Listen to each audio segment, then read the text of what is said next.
Dernière partie, quatrième chapitre, la géométrie. La géométrie, on commence par le premier qui parle de tout ce qui est axe de symétrie. Donc en axe de symétrie, on va voir quatre choses. On va voir les translations, on va voir les symétries centrales, on va voir les symétries orthogonales et on va voir les rotations. Première partie qu'on a ici, c'est une translation. Donc prenons un premier rectangle, on a ici ABCD, et on peut dire en fait comment est-ce que est transcrit ce triangle ABCD par rapport à A'B', C'D'. Et bien tout simplement par translation. Comment est-ce que ça fonctionne une translation? Eh bien la voilà. On sait que pour passer la translation A à A'B', eh bien c'est la même qui va nous amener de B à Bb', de C vers C' et de D vers D'. À chaque fois, c'est la même direction et c'est la même direction et c'est la même sens. Ça, c'est direction et sens. Alors, on a une translation. Deuxième partie au niveau des axes de symétrie, la symétrie orthogonale. Symétrie orthogonale, ortho, ça veut dire droit, gonios, c'est l'angle. Si on prend un triangle ABC et qu'on veut effectuer une symétrie orthogonale par rapport à la droite D, comment est-ce qu'on va faire? Eh bien, on va tracer par rapport à A une perpendiculaire. Vous devrez le faire peut-être mieux chez vous d'ailleurs que ici chez moi. Une perpendiculaire par rapport à la droite D. Qu'est-ce que ça nous donne ceci? Très important de voir qu'ici il y ait un angle droit et que la distance qui va de là à là soit la même.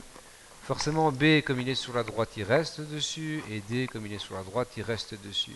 Donc A va passer de l'autre côté, il va se retrouver ici en A', et donc on a le nouveau triangle qui est BA'D. Ça, c'est un exemple de symétrie orthogonale.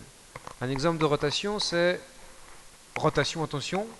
J'ai pris un exemple ici d'une rotation de moins 50 degrés. Sachez que dans ce sens-là, c'est plus, et que dans l'autre sens, c'est moins. Si on prend le centre O et qu'on prend le point A et qu'on voudrait effectuer une rotation de moins 50 degrés, comment est-ce qu'on fait cette magnifique chose? Eh bien, on prend d'abord une équerre. Donc voici une équerre. Je la place sur mon centre de symétrie qui est là. Je fais tourner cette équerre vers, voilà, on part de 0. Et moi, j'ai demandé quoi? Moins 50 degrés. Donc moins 50 degrés, c'est dans ce sens par là-bas. 50 degrés, on part de ici, boum, boum, boum, boum. 50 degrés, c'est le point qui est ici. Voilà. C'est ça. 10, 20, 30, 40, 50. Donc c'est pas du tout ça. Je raconte n'importe quoi, des âneries, moi ici, c'est bien, c'est le professeur. Vous pouvez toujours rigoler du prof qui raconte ce genre de bêtises. On met bien sur le centre haut et on part bien de ici, la rotation, voilà. Les étudiants rigolent toujours de ce tableau interactif que vous pouvez remarquer, je ne le maîtrise pas à la perfection. À partir du moment où on est là, on prend 10, 20, 30, 40 et donc 50 degrés, il est là. Je vais fermer cette magnifique chose. Donc le 50 degrés, il est donc bien là, là où je me suis lamentablement trompé juste avant. À partir du moment où on est là, si on a même le courage, on peut placer notre compas sur O, on peut placer notre centre, on va la faire tourner comme ça également. On place notre compas sur O et on place notre pointe sur A et puis vous tracez. Voilà. Ça, c'est une rotation de A qui va vers A' et qui est de moins 50 degrés. Dernier point par rapport aux symétries, mais voilà les symétries centrales. Comment est-ce que ce segment, donc segment qui est déterminé sur une certaine distance AB, va-t-il se transformer que par rapport au centre O? Eh bien, on trace la droite AO qu'on prolonge de même distance et on se retrouve en A'.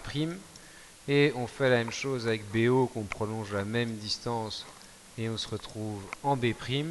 Et si vous avez fait ça correctement, pas comme moi qui, il faut bien l'avouer, galère un petit peu avec mon tableau interactif, vous allez trouver une droite qui doit être parallèle forcément à AB, doit être parallèle à AB'. Vous avez une équerre, c'est beaucoup plus simple. Et donc je vais terminer avec un magnifique hexagone. Donc voici un hexagone A, B, C, D, E, F. Question un peu tuyau d'examen qui a d'ailleurs été tuyau, bachotage en français, qui a déjà été posé aux examens précédents. C'est combien y a-t-il d'axes de symétrie dans cet hexagone. Hexa 6, penta 5, etc. Eh bien, combien d'axes de symétrie a-t-on dans cet hexagone?